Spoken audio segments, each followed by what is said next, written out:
Hey fam, let's Bible study together.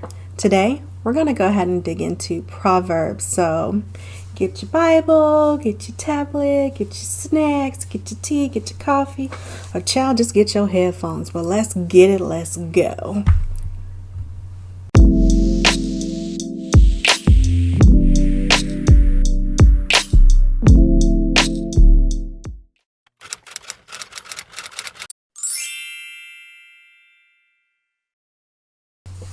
Before we get started, let's take care of a little bit of housekeeping. Today I'm going to be reading out of my NIV Bible.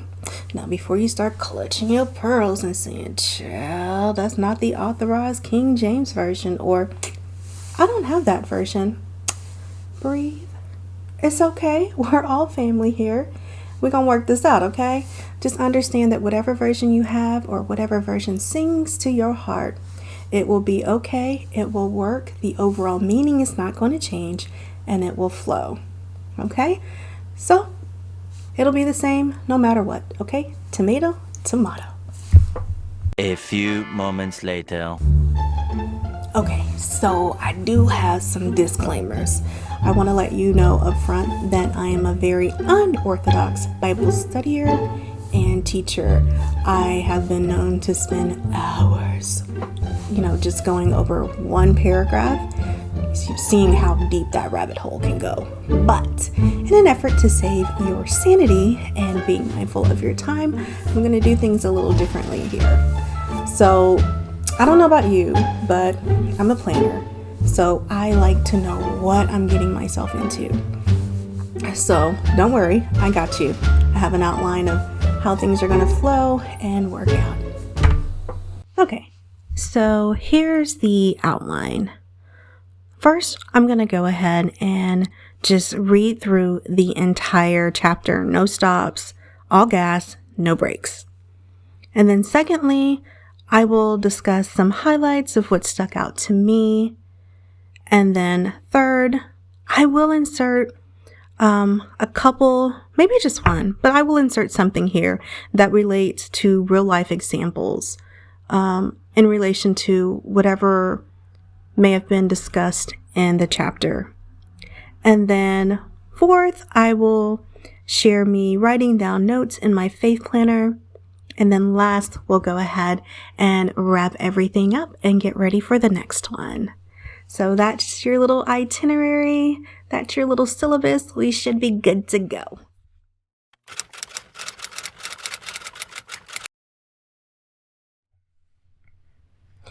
Listen, my sons, to a father's instruction. Pay attention and gain understanding. I give you sound learning. Do not forsake my teaching. For I too was a son to my father, still tender and cherished my mother. Then he taught me, and he said to me, take hold of my words with all your heart. Keep my commands, and you will live. Get wisdom, get understanding. Do not forget my words or turn away from them. Do not forsake wisdom, and she will protect you. Love her, and she will watch over you. The beginning of wisdom is this: get wisdom. Though it costs all you have, get understanding. Cherish her, and she will exalt you. Embrace her, and she will honor you. She will give you a garland to grace your head, and present you with a glorious crown. Listen, my son, accept what I say, and the years of your life will be many. I instruct you in the way of wisdom and lead you along straight paths. When you walk, your steps will not be hampered. When you run, you will not stumble. Hold on to instruction and do not let it go. Guard it well, for it is your life. Do not set foot on the path of the wicked or walk in the ways of evildoers. Avoid it. Do not travel on it. Turn from it and go on your way, for they cannot rest until they do evil. They are robbed of sleep till they make someone stumble. They eat the bread of wickedness and drink the wine of violence. The path of the righteous is like the morning sun, shining ever brighter till the full light of day. But the way of the wicked is like deep darkness. They do not know what makes them stumble. My son, pay attention to what I say. Turn your ear to my words. Do not let them out of your sight. Keep them within your heart, for they are life to those who find them, and health to one's whole body. Above all else, guard your heart, for everything you do flows from it. Keep your mouth free of perversity. Keep corrupt talk far from your lips. Let your eyes look straight ahead. Fix your gaze directly before you. Give careful thought to the paths for your feet, and be steadfast in all your ways. Do not turn to the right or the left. Keep your foot from evil. Okay, let's go ahead and take a closer look into Proverbs chapter 4. There were a couple of words that stood out to me that I just wanted to dig deeper on. And of course, there was a phrase that is very important in 2 scriptures. So let's jump into it. First thing that caught my attention was keep my commandments. God's commandments are very important. They are the blueprint by which we should live our lives. This is why you will hear me mention the 10 commandments even when no one is asking. There are over 77 scriptures where God talks about keeping his commandments, and 10 specific times that he says exactly, keep my commands. So if he takes that much time to repeat it and to say it, then it is very important. Keep my commands, for it is life for you. Okay? So some of our definitions that need a digger deeping, need to take a deeper look into, trying to say 2 words at once, is perversity, steadfast, and forsake. You may not hear these words a lot, or you may hear them a lot and not understand. So I just want to dig a little deeper into that. Perversity is a noun, and it means a deliberate desire to have an unreasonable or unacceptable way, a contrariness. It means to be morally bad, corrupt, stubborn, and opposing what is right, reasonable, or accepted. It's being wrong-headed. Okay? And steadfast is an adjective, which means resolutely or dutifully, firm and unwavering. And then last we have forsake, which is a verb, and it means to abandon someone or something, to renounce or give up something valued or pleasant. So let's go ahead and dig just a little deeper on perversity. Perversity is purposely going against what is good. So if God says that it is good, and you go and say that it isn't, then that's perverse, right? What's a better example? Okay. So in the very beginning in Genesis, when God was creating the earth, after he created every single thing, it says God saw that it was good. Okay. So that would be like you saying that daylight isn't good when God has ordained daylight to be good, right? That the earth, isn't good. Inherently, it's not good, right? When God inherently said that, it was.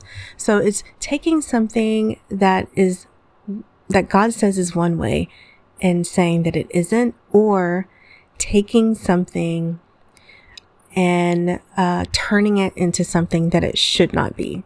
The first thing that pops into my mind are the, I think it's called nativity commercials, or even those that are book lovers, or have seen the movie, or just like fantasy, The Lion, the Witch, and the Wardrobe, where I forget what they're called. Okay. But it's like a half man, half beast. That's perversity. Like that's not something that should happen. That's perverse. You're either all beast or you're all, human. But that's an example. So stick a pin in that because we're definitely going to come back to perversity in our real talk coming up. Let's go ahead and jump to steadfast. Steadfast is being firm in your belief and the determination to be loyal and to be faithful. So when you heard say be steadfast, and that means to put 10 toes down into it and don't move on it. So when someone is coming against your faith, you have to be steadfast in it and unwavering. When persecution hits, you have to be steadfast in it, unwavering, and don't move. When people say that the 10 commandments are no longer valid, you have to be, steadfast in it and don't move. Okay. That's what steadfast means. It's having a firm belief in being faithful, to what you're doing. Okay. So forsake, digging deeper into that, it means to leave without any intention of returning. So you may have heard, why hast thou forsaken me? I don't know if anyone really uses forsaken modernly as much, but the nuts and bolts says it means you're not planning on coming back. Okay. So when the Lord talks about it, don't forsake this knowledge, don't forsake this word. That means not that you forgot about it, not that you're not using it, not that it isn't coming to your mind. It means that you have deliberately said, I know what this is and I choose not to follow it. I know what the correct way and I'm choosing to not do that anymore. It's like you intending on abandoning and not returning to something. So that can be a very bad thing. Let's go ahead and jump into the two scriptures that jumped out to me. And that's, of course, one Proverbs 4, but those are verses 23 and 26. In 23, it says, above all else, guard your heart, for everything you do flows from it. And that reminds me, I'm always constantly, when I'm reading, I'm map versing in my mind, and I'm trying to pull scripture from other parts of the Bible to make it all tie in together and to give it deeper meaning. But the biggest thing that when I hear above all else, guard your heart, for everything you do flows from it, is Jeremiah 17, 9 through 10. And I'll be nice and go ahead and read that for you so you don't have to think about it. It says, the heart is deceitful above all things and desperately sick. Who can understand it? I, the Lord, search the heart and test the mind to give every man according to his ways, according to the fruit of his deeds. And that was in ESV that I read that. Sorry. I read that in the English Standard Version. But basically, guard your heart, because whatever goes in through your eye gates, your ear gates, your nose gates, your mouth gates, your touch gates, whatever you allow access to your body, that in turn is internalized into your heart. Okay. Another example that I think of when I say above all else, guard your heart, for everything you do flows from it, is, let's just pluck this one out of the thin air. Racism. Racism is not something where someone is born that way. Okay?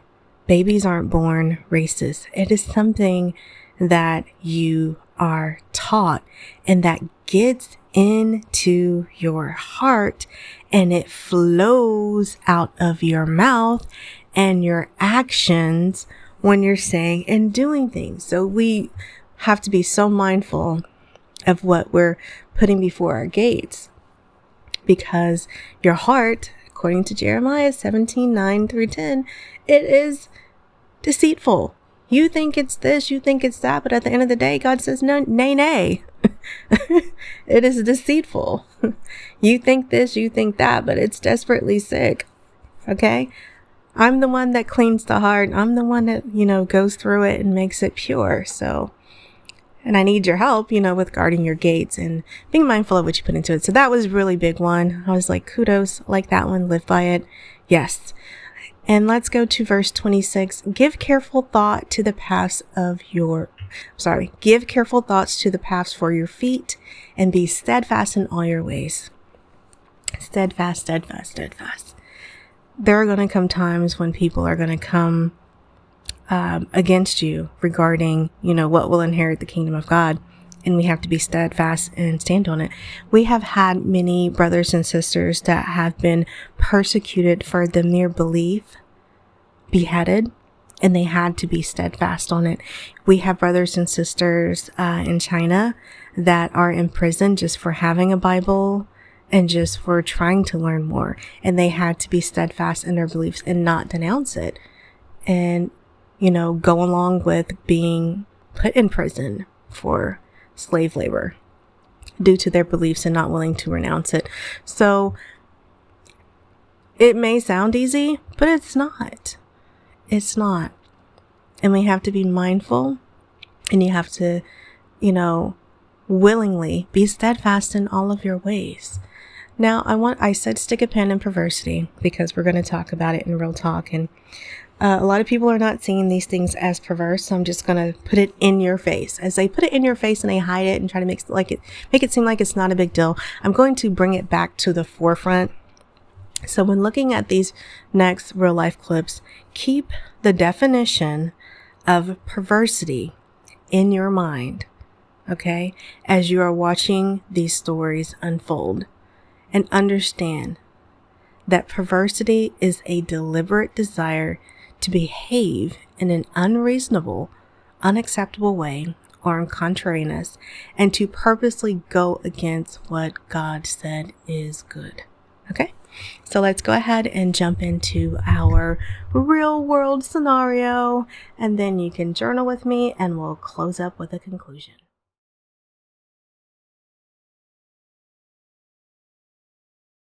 We're not doing credit. You're going to give me money back. Excuse me, sir. There's a young man in here. Excuse me, it's ma'am. It is ma'am. I can call the police if you'd like me to. You need to settle down. You need to settle down and mind your business, okay? Ma'am, once again, ma'am. I said both of you. No, you said sir. Once again, it's ma'am. I actually said both of you guys. It was a general. Right beforehand, you said sir. Sir? Take it outside. If you want to call me sir again, I will show you, sir. I apologize. I apologize now. I need your corporate number because I'm going to call them and talk about how I was misgendered several times in this store. I apologize for that. I need your corporate number now. I can get that for you. Like, that's not a problem. Get it for me now. I can do that. I'm going to ask you to calm down and stop cussing. Give me your Stop corporate hitting number. extra on Well, I'm going to ask you for the 5th time to stop calling me a man because quite clearly I am not. And I apologize. I'm sorry for that, ma'am. I will get you that number. Is that okay? Yes, get it for me now. I'm asking you to stop Get it cussing. for me now. I'm not cussing. I'm not cussing. Okay. Get me the damn number now, please. Ooh! Ma'am, I apologize. Ooh! I apologize, ma'am. I will get you that number right now. No, you're just going to keep your gums. You're just going to keep your gums and disrespecting trans people in this store, which I plan on telling the entire LGBTQ community. You're going to lose money over this. Seriously. Say no! Just say no! Just say no! Harrison Faulkner reporting for True North in Oakville, Ontario. Behind me is Oakville Trafalgar High School, perhaps the most infamous high school in all of Canada, because last week footage emerged of a transgender teacher who goes by the name of Kayla Lemieux teaching a shop class wearing giant prosthetic breasts. Well, students, parents, and local residents here have had their say. They want the school to do something, and they want this teacher gone. When parents and local residents wrote to this school who took issue with this teacher, the school responded by defending this teacher, and the school board responded by defending this teacher. They are not interested in listening to what the local residents and parents have to say. I caught up with parents and local residents of the school to ask them what they think about what's going on here and why they think this is happening and why it's allowed at public school. You have children at this school. What are other parents saying about this? I'm sure there's talk about it. Most parents are afraid, same with kids, to speak up, right? For their kids to be censored, canceled, bullied. But I can tell you, not one single child, boy or girl, is comfortable around this teacher. I don't care about his transgender. I just don't want the system which is failing the children, we as a parents failing the children. I want to have a limit because he's being protected. And what is next? That's what scares me, because if this is in this school, what's going to be here could be next in my daughter's school. And I am very terrified what's coming next. Someone's getting a little anxious for their due date. The blessings are literally knocking me out at this point. Lil Nas X keeps having fun with his baby bump on social media, and it's all in the name of his forthcoming debut album, Montero, which is set to drop on September 17th. And this gift is just one of the hijinks on social media. The rapper tweeted this image, writing, "Oh my God, I'm trying not to cry. Thank you for the early baby shower gift, Barack Obama." In all likelihood, this gift did not come from Obama, but it does remind us of the last time Lil Nas X name-checked the 44th president. Following the release of Obama's summer playlist in 2019, Lil Nas X celebrated Old Town Road, making the cut by sharing this photoshopped pic featuring Obama's head placed on Lil Nas X's body. He simply tweeted, "Obama said." And on TikTok, Lil Nas X asked all of his fans what they're bringing to the baby shower. Last week, the musician shared a full-on maternity shoot to celebrate his baby, sporting a prosthetic bump, flower crown, and even posted a sonogram. A Baltimore County community is shaken and searching for answers as their neighbors are charged with committing heinous acts. Tonight, a Baltimore County 911 dispatcher and his fiancée remain behind bars for sexual crimes against children who were living with them. Welcome to those of you watching on CBS News Baltimore and on WJZ-TV. I'm Vic Carter. And I'm Rick Ritter. Now, it is a parent's worst nightmare. Horrific news for what is a quiet community in Parkville. And police tonight say these victims range in ages from 6 to 15 years old, with most of the crimes committed right at the suspect's home. Neighbors in their community tell WJZ they are horrified and haunted that this could happen just steps away from their own families. WJZ is live. Annie Rose Ramos is in Parkville. And Annie Rose, you spoke with those neighbors who say the couple's arrest started with a SWAT team surrounding their neighborhood.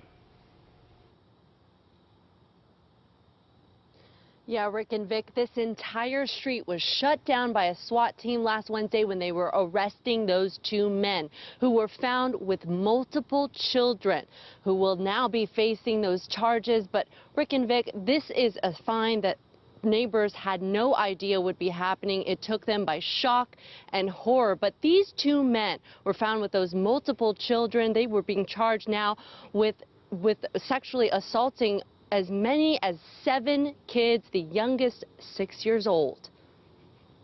Tonight, 31-year-old Christopher Prunty and 34-year-old Francis Conda, both under arrest in Baltimore County, charged with sexual offenses involving at least 7 children. They seem normal. It's very shocking. Neighbors telling WJZ the two men were a couple seen living in a Parkville home with multiple children. Now at 5:30, a suspected double murderer from Alaska is found hiding on Staten Island. A raid by Homeland Security agents and NYPD detectives ended this cross-country search. And now this double murder mystery has a disturbing twist. Chief Investigative Reporter Jonathan Dienst has more now. John. Adam, the suspected Alaska killer hiding here in New York is also an accused child rapist. HSI agents and police were seen earlier today making the arrest in the Emerson Hill section of Staten Island. 39-year-old Jelani Blackshear taken into custody after an Alaska to New York manhunt. Investigators searching the Harold Street home where he was believed to be hiding out. They say Blackshear, a correction officer, used a shotgun to shoot and kill his 14-year-old daughter and her mom back on April 15th. This after the teen accused him on March 30th of raping her. Prosecutors say hospital DNA tests on the girl were positive for a sex assault. Knowing he was under investigation, but before those DNA results came in, Anchorage police say Blackshear went on a rampage. They say he quit his corrections officer job and then went home and shot his daughter and her mom. They say Blackshear next fled Anchorage and flew here to New York. He was considered armed and dangerous. Blackshear had a hearing in Brooklyn federal court this afternoon. A judge ordered him held without bail pending his return to Alaska on the double murder and child sex abuse charges. His public defender had no comment. Investigators here are looking to see if anyone in New York knowingly helped him hide while wanted on the Alaska murder and child rape counts. The investigation ongoing. Who let men rape her children in exchange for money will spend 20 years in prison. The victims were only 5 and 6 years of age. It's incomprehensible. 11 Alive's Doug Richards in court as the sentence was handed down by a Fulton County judge. Doug? Well, Jeff, this is certainly a story that has shocked the conscience. This is a woman who, as you said, has pleaded guilty to allowing men to rape her 2 daughters, ages 5 and 6. As she was led out of the courtroom and to a jail cell, Morgan Summerlin blew kisses to family members who sat and watched the sentencing. A few minutes later, the woman's grandfather told a judge that there had been an additional incident victimizing a 12-year-old family member, which prosecutors said was similar to the other 2 child rape cases, but they declined to describe that incident in detail in public. A Houston mother is demanding answers tonight after she says her 6-year-old son was repeatedly sexually assaulted while riding the school bus. An investigation is underway right now in Aldine ISD. ABC 13's Maya Shea joins us live with these serious allegations, Maya. Yeah, these allegations are so disturbing, and the mother says she believes it's gone on for several months, but it wasn't until her son lost his backpack last week and she called here at the transportation department to get to the bottom of this missing backpack that everything came out into the open. LaToya Stormy Monroe is devastated.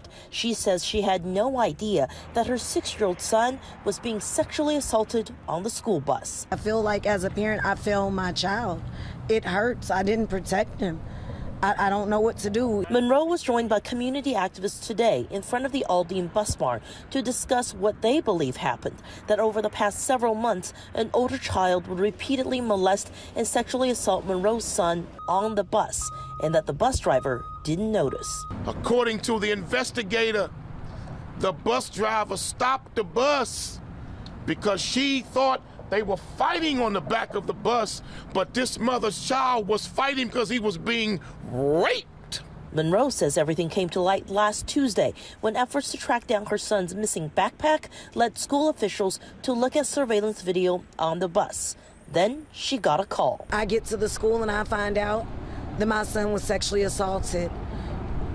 Days of questioning, days of talking to my child, the details became more and more graphic each and every time. Since then, her son has been treated at the hospital and they've spoken to investigators. In a statement, the district says in part, an investigation by Aldine ISD police and district officials immediately began on Wednesday, February 1st. CPS was notified. Once the investigation has concluded, appropriate action will be taken based on investigation findings. Meanwhile, Monroe says her son doesn't even fully understand what happened. He's not really at his age understanding the magnitude. He actually really stated that why couldn't this kid be given a second chance? If God gives second chances, why couldn't the perpetrator? Monroe says she hopes her speaking out today will get her answers and justice for her son.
we made it.